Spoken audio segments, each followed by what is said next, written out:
好多人講諸葛亮北伐嘅，成個三國後期都係蜀漢進攻，曹魏防守，但歷史唔係永遠咁單向。第三次北伐之後，蜀漢成功拿下武都、陰平西北，邊境形勢有所改善。與此同時，曹魏內部卻出現另一種聲音，與其被動捱打，不如主動出擊，一舉消滅蜀漢。呢個主張就係由曹魏大將曹真提出。呢一集我哋講嘅唔係諸葛亮主動北伐，而係諸葛亮防守漢中。呢場戰事好多人唔熟，但對蜀漢嚟講意義非常重大，因為一旦漢中失守，蜀漢門戶就會被打開，成都平原直接暴露喺曹魏兵攻之下。要講漢中保衛戰，就要先講背景。第三次北伐之後，蜀漢雖然只取得武都、陰平兩郡，但戰略價值唔細。蜀漢穩住咗西北邊防，同當地定羌部族聯繫加強，日後北伐就有更多前哨據點。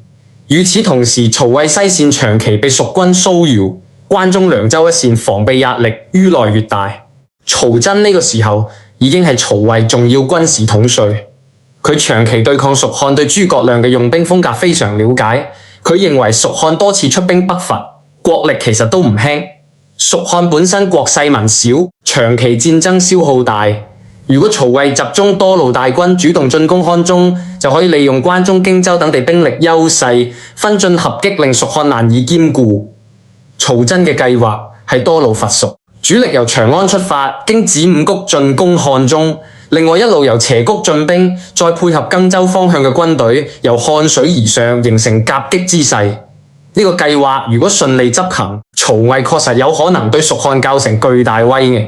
魏明帝曹淵都支持曹真嘅提案，畢竟長期以來，曹魏都係被蜀漢同東吳兩邊牽制，主動伐蜀。如果成功就可以解除西線威脅，集中力量對付東吳。於是曹魏開始大規模調集軍隊，準備糧草、攻城器具，擺出一副傾巢而出嘅姿態。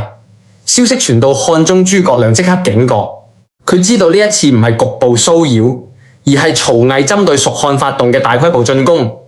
漢中係蜀漢北門，一旦失守，蜀漢就唔再有穩固北伐基地，益州都會受到直接威脅。面對曹魏大軍壓境，諸葛亮並冇慌亂，佢首先調集蜀漢主力，集中漢中一線，利用山險地形構築防線。蜀漢嘅優勢唔係兵力，而係熟悉山地作戰，同埋漢中周圍有好多險要關口，可以用嚟阻擋魏軍。諸葛亮嘅部署好實際。佢唔主動出關決戰，反而選擇憑險固守，等魏軍深入山區之後，再利用地形優勢逐步消耗對方。呢個戰略後來證明係非常正確，因為曹魏大軍雖然人多，但一旦進入漢中山地，補給線會變得好長，行軍都會受到限制。公元230年，曹真率領曹魏主力出發，準備經子午谷進攻漢中。與此同時，魏軍其他各路亦都開始行動，但就係呢個時候天氣突然轉壞，關中一連落咗10幾日大雨，山區道路泥濘，好多地方出現山泥傾瀉嘅，魏軍行軍速度大減。呢場大雨對曹魏伐蜀計劃造成毀滅性打擊。首先糧草運輸受阻，大軍深入山區，本來就依賴後方不斷運糧，而大雨令道路無法通行，糧車滯留，前線士兵開始面臨補給不足。其次，山地作戰本來就困難，大雨之後形象潮濕，士兵疲倦，士氣下降，再加上蜀軍守住險要關口，魏軍根本冇辦法快速推進。更麻煩嘅係曹魏內部開始出現反對聲音，有人認為咁樣落雨繼續進攻只會令士兵白白送死，不如暫時退兵，等天氣好轉再作打算。曹真雖然想繼續進軍，但現實條件唔允許，大軍被困山區，前不能進後不能退，補給越嚟越困難。如果再拖下去，好有可能未同蜀軍正式交戰，就已經先被天氣拖垮。無奈之下，曹真唯有下令退兵。就咁樣，曹魏聲勢浩大嘅伐蜀計劃被一場連日大雨直接救熄咗。呢場戰事睇起嚟好似冇發生大規模交戰，蜀軍冇殺到好多，魏兵亦冇奪到大片土地，但實際上漢中保衛戰對蜀漢嚟講意義重大，因為曹魏呢一次傾巢而出，目標好明確，就係消滅蜀漢。如果唔係大雨同埋蜀漢及時守住漢中險要，局勢好有可能逆轉。好多人會問，如果當時唔落雨，曹真能夠成功攻下漢中嗎？呢個問題唔好簡單答係，話唔係。曹真嘅計劃雖然宏大，但都有風險。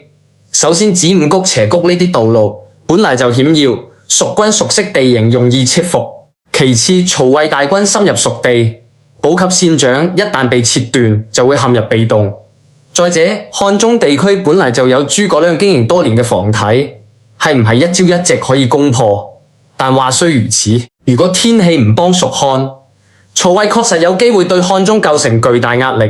就算最終攻唔低漢中，都會令蜀漢國力消耗嚴重，日後北伐會更加困難。所以呢場大雨確實係幫咗蜀漢一把。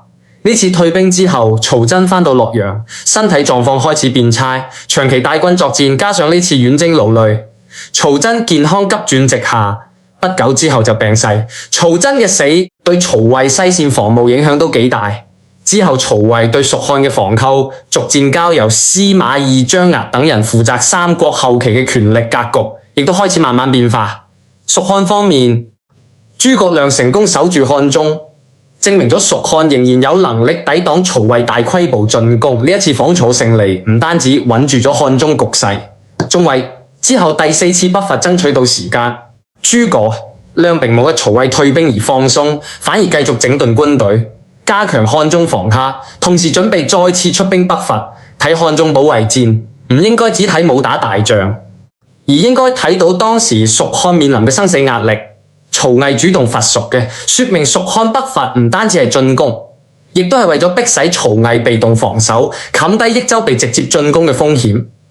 諸葛亮多次北伐，表面上係向外擴張，實際上亦都係一種防阻戰略。呢一集留個問題同大家傾偈，你覺得如果唔落雨，曹真有冇可能攻下漢中？歡迎喺評論區講下你嘅睇法。下一集我哋會講第4次北伐，諸葛亮再次出兵連西，同司馬懿正面較量。